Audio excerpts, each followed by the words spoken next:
NDA ने अपना manifesto जारी किया है, क्या कहेंगे? आपने देखा होगा मैनिफेस्टो में क्या क्या है। आज देखिए, आज हम लोगों ने देखा कि मैनिफेस्टो जो है जारी जैसे किया गया वैसे ही ख़त्म भी होगी। यानी 30 सेकंड के अंदर जो है इनकी घोषणा पत्र का जो कार्यक्रम था वो ख़त्म हो गया है। आदरणीय मुख्यमंत्री जी को तो पता ही नहीं होगा कि उस घोषणा पत्र में क्या है, शायद उनको बोलने ना दिया जाए, इसलिए जो है जल्द से जल्द जो है ये ख़त्म कर लिया गया। लेकिन हम तो कहना चाहते, जो हमने घोषणा पत्र देखा, एनडीए के लोगों को सॉरी पत्र लाना चाहिए और बिहार के 14 करोड़ जनता से सॉरी बोलना चाहिए था कि 20 साल से भी राज करने के बाद भी सबसे गरीब राज्य बिहार, कोई कारखाने नहीं, कोई निवेश नहीं, हर सेक्टर में जो है ये सरकार फेल रही, इसलिए इनको सॉरी पत्र लाना चाहिए था। और अगर इनका 20 साल का जो झूठा जुमला अगर आप लोग देखें, जो वादे इन्होंने किए थे 20 साल से, हर घोषणा पत्र 20 साल तक का जितना इन्होंने घोषणा पत्र लाया है, वो घोषणा पत्र भी कहता हुआ कि हमारा क्या हुआ, हमारा क्या होगा। वो घोषणा पत्र कह रहा है कि पहले वाला तो घोषणा पूरा हुआ नहीं, एक नया जो है आनंद फानन में जो है इन लोगों ने ये घोषणा पत्र जारी की है। इसमें कई ऐसी चीज़ें, अब बताइए, स्कूल में मिड डे मील जो है वो देंगे, यानी इससे पहले जो है बढ़िया से ये लोग नहीं दे रहे थे। यानी आप देखिएगा, अस्पताल, मेडिकल कॉलेज हर जिले में निर्माण करेंगे। जो मेडिकल कॉलेज है वहाँ डॉक्टर नहीं है, नर्स नहीं है, दवा नहीं होता, इलाज नहीं होता, केवल खाका खड़ा कर दिया गया है, कुछ नहीं हो रहा। तो उस हिसाब से अगर आप देखें तो इन लोगों को सॉरी पत्र ला करके इन लोगों को माफ़ी, बिहार 14 करोड़ बिहार की जनता से माफ़ी मांगनी चाहिए। और ये तो ताज्जुब की बात है कि भाई 30 सेकंड में ही पूरा, हम लोगों ने भी घोषणा पत्र जारी किया, हम लोगों ने भी विजन को रखा, हम सब नेताओं ने अपनी बात को रखा। ये कौन सी बात हुई कि कोई बात ही नहीं की गई।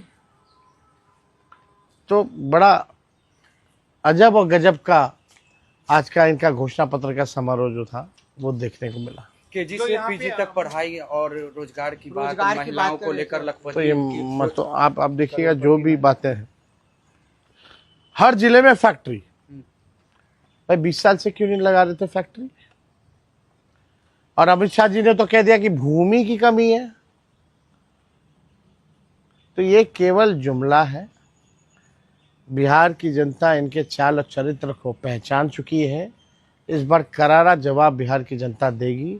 महागठबंधन की सरकार बनेगी और बिहार के लोग बेरोजगारी को ख़त्म करना चाहते हैं। इन लोगों ने इतना बेरोजगारी, महंगाई, गरीबी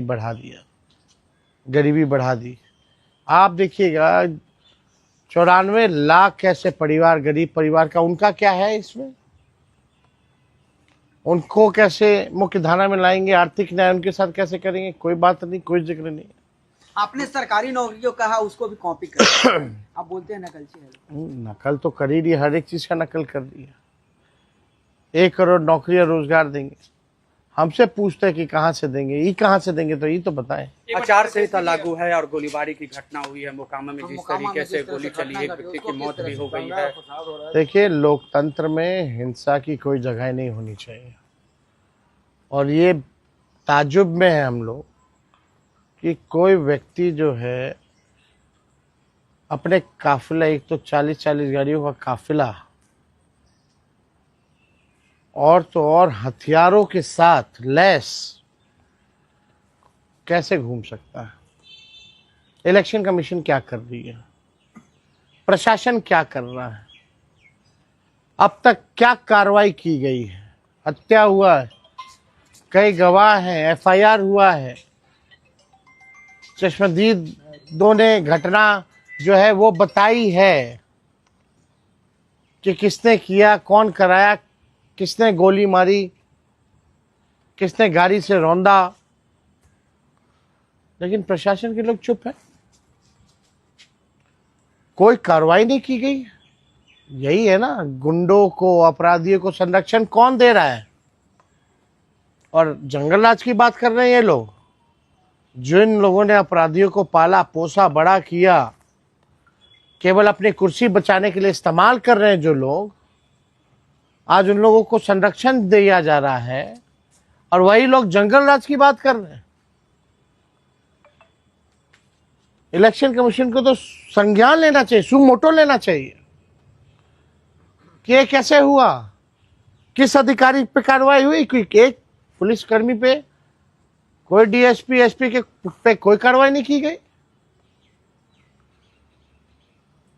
तो आप समझ जाइए बिहार में स्थिति क्या है।